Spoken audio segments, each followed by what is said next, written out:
최근에 학부모님들 단톡방 완전 뒤집어졌죠. 이 개편안이 확정되느냐 아니냐를 지금부터 너무 걱정하실 필요는 없어요. 만 명의 아이에게는 만 개의 해답이 있습니다. 안녕하세요. 메스몽 이해준의 만화만담입니다. 최근에 학부모님들 단톡방 완전 뒤집어졌죠. 수능 전 과목을 절대평가로 바꾸고 서논술형 문제를 도입한다는 기사 때문인데요. 심지어 이르면 지금 초등학교 6학년부터 적용될 수 있다는 얘기까지 나왔어요. 이런 입시 개편 사실 낯설지 않게 느껴질 수도 있는데요. 왜 이런 논의가 자꾸 반복되는지 이따 자세히 말씀드릴게요. 오늘은 이 개편안이 뭘 담고 있는지, 그리고 그것보다 더 중요한 것, 지금 초등 부모님들이 실제로 뭘 준비하셔야 되는지 이런 것들을 말씀드릴게요. 1994년도에 수능이 도입된 이후에 30년 넘게 유지해온 이 대입의 기본 틀 자체를 완전히 흔드는 내용이에요. 크게 두 가지인데요. 첫째, 수능에서 지금 상대평가로 치르는 국어, 수학, 탐구도 전부 절대평가로 바꾸는 안을 논의하고 있어요. 지금은 영어, 한국사, 제2외국어만 절대평가고 나머지는 9등급의 상대평가인데요. 이걸 전 과목으로 확대하겠다는 거예요. 둘째는 서논술형 문제를 도입하는 안도 검토하고 있어요. 다만 이 과목마다 다르게 적용될 가능성이 있죠. 예를 들면 국어는 서논술형 평가를 많이 낼 수 있고 영어는 지금처럼 객관식만 유지될 수 있다는 식으로요. 서논술형은 시간이 더 필요하니까 수능을 이틀에 걸쳐서 치르는 방안도 같이 논의되고 있더라고요. 네, 내신도 절대평가로 전환하는 방안을 검토하고 있어요. 지금 고등학교 1, 2학년은 고교 학점제가 도입됐는데도 대부분 5등급 상대평가로 내신을 치르고 있거든요. 사실 이거 원래는 절대평가로 하겠다고 했다가 여러 반대하고 현실에 적용하기 위한 준비가 부족하다, 이런 이유들로 무산됐어요. 결국 고교 학점제 원래 취지대로 자기 진로에 맞는 과목을 선택하는 게 아니라 점수 받기 쉬운 과목을 고른다는 비판이 계속 제기됐죠. 지금은 30-40%에 불과한 내신 서논술형 비율도 대폭 늘린다는 계획이에요. 사실 이 흐름은 이미 현장에서 시작됐어요. 최근 전남 광주교육청이 초등학교 5, 6학년과 중학교 1학년 대상으로 서논술형 평가 비중을 크게 늘리겠다고 발표했다가 교사단체의 반발에 부딪히기도 했어요. 선생님들부터가 아직 준비가 안 됐다고 보시는 거죠. 그러니까 대입보다 오히려 초등학교 고학년, 중학교 1학년 내신에서 이 변화를 먼저 체감하실 수도 있을 것 같아요.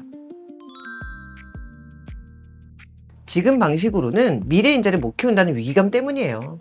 시간 안에 정답을 빠르게 골라내는 이런 객관식 시험으로는 사고력을 기르기 어렵거든요. 오죽하면 국교의 원장님이 직접 인터뷰에서 오지선다 객관식 시험에 이렇게 목숨 거는 나라는 OECD 회원국 중에 우리나라 말고 찾기 어렵다, 이런 얘기도 하셨어요.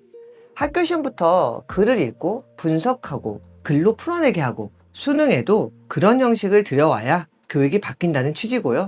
상대평가가 과잉 경쟁을 만든다는 지적도 많죠. 그건 지켜보셔야 돼요. 넘어야 될 산이 꽤 많거든요. 가장 큰 문제는 공정성이에요. 이 서논술형 도입하면 수십만 명이 치르는 수능을 누가 어떤 방식으로 채점하느냐가 관건일 거거든요. 국교위는 AI 기술로 공정성을 보완할 수 있다는 입장인데 수험생과 학부모들이 이걸 납득할지는 미지수예요. 근데 사실 저는 이 AI 채점 충분히 도입될 거라고 봐요. 이 사람 심리가 묘해서요. 사람이 평가하면 왠지 공정성을 의심하는데 기계가 평가한다고 하면 오히려 수긍하는 편이죠. 이 대표적인 예가 야구예요. 프로야구는 이미 스트라이크 볼 판정을 AI가 하고 있어요. 물론 선수들이 억울할 때도 있지만 사람이 실수할 가능성보다는 기계가 실수할 가능성을 더 낮게 보는 거예요. 다시 본론으로 돌아오면 새로운 시험 형식에 대비하는 사교육이 오히려 더 늘어날 거다, 이런 지적도 많고요. 대학들도 절대평가로 전환되면 이 변별력이 떨어지기 때문에 수능만으로는 우수한 인재를 확보할 수 없다 라고 해서 자체 면접을 강화할 가능성도 물론 높죠. 무엇보다 이런 시도가 이번이 처음이 아니라는 게 중요해요. 문재인 정부, 윤석열 정부 때도 비슷한 방향이 논의됐다가 여론 반대나 탄핵 같은 이 정치적 이슈에 묻혀서 무산되기도 했어요. 실제로 2022 개정 교육과정이 처음에 고시됐을 때 그 첫 수능 적용이 2028년도였거든요. 그때 수능이 객관식에서 서논술형으로 바뀌는 거 아니냐는 얘기가 진짜 많이 나왔었어요. 근데 결국에 조용히 수그러들었죠. 그러니까 이번이 벌써 사실상 거의 3번째 이상의 이야기라고 보시면 돼요.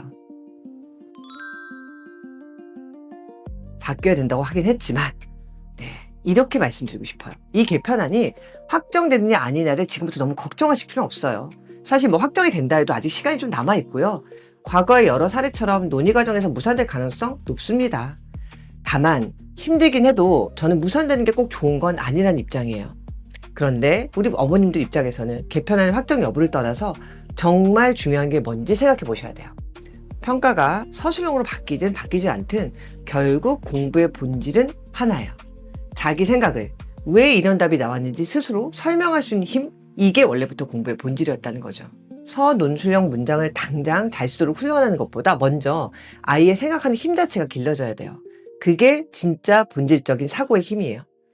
뭔가를 공부하면서 이건 왜 그럴까를 끊임없이 고민해보는 습관. 자기 생각을 스스로 정리해보고 표현하는 능력을 먼저 기르셔야 돼요. 근데 현실적으로 어머님들이 아이를 하루 종일 함께 하면서 아이하고 계속 질문을 하고 대화해 줄 수는 없잖아요. 그래서 아이에게 적절한 질문을 던지고 자기 생각을 말로 풀어내게 하는 수업의 역할이 정말 중요해요. 정답만 확인하고 넘어가는 게 아니라 어떤 생각으로 문제를 풀었는지 얘기해보고 친구들 생각하고 비교해보고 자기 풀이를 다시 정리하는 경험이 꾸준히 쌓여야 되는 거죠. 메스몽이 수학 동화를 바탕으로 한 질문과 토론 수업을 시작한 이유도 바로 여기에 있어요. 아이들은 이야기 속에서 수학적 상황을 함께 탐구하면서 자기 생각을 꺼내보고 탐구 노트에 풀이 과정과 생각의 근거를 자기 언어로 정리하게 돼요. 어머님들, 당장 절대평가로 바뀌든 안 바뀌든 수학교육의 방향은 이미 달라지고 있어요. 서논술형을 대비하는 이 힘은 시험을 앞두고 짧은 기간에 만들어지지 않아요. 초등 때부터 생각하고 말하고 이 기록하는 경험을 차근차근 쌓게 해주셔야 해요. 어떤 문제를 만나도 스스로 생각하고 풀어낼 수 있는 힘. 이게 바로 평가 방식이 아무리 바뀌어도 절대 사라지지 않는 아이의 진짜 무기가 될 거예요.